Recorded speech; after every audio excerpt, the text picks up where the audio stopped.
Okay dyan, so mayong buntag, bicycle, mayong buntag, Negros, Oriental, mayong buntag, Negros, Northern Region, sa kanyang mga secret na lugar.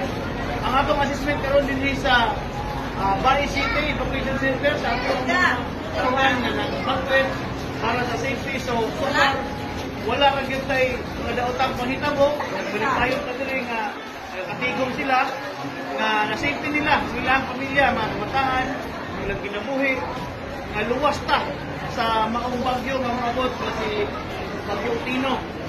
So, salamat sa mga tao nga wala na nato sila pugsa pagpabalhin. Wala na tayong magpugtos nila nga mubalhin dire. Gani ilang voluntaryo, ilang kagalingon nga nibalhin dire tungod sa nangaging mga panahon, sa panahon sa audit nga nagmagahi ang uban nga disgrasya, ang uban nga daog karon, wala na sila maghulat nga tawgon pa sila. Pagkabalo nila nga open ang atong evacuation center dire sa Baes, wala na sila magdugay sa wala na maabot sa Bagyo Tino, niya na sila dire. Nakita na to na malipayon sila ang katigod dire sa ato ang Baes City Evacuation Center. So, Minister, wala na tayo force evacuation.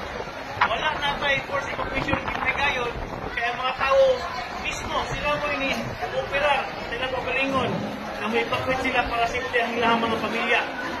Padayon po ta sa ato ang pagrimangno, pagrekurida sa atong mga coastal area, sa atong mga riverside na kung saan ang mga buhaton karong panahon sa bagyo.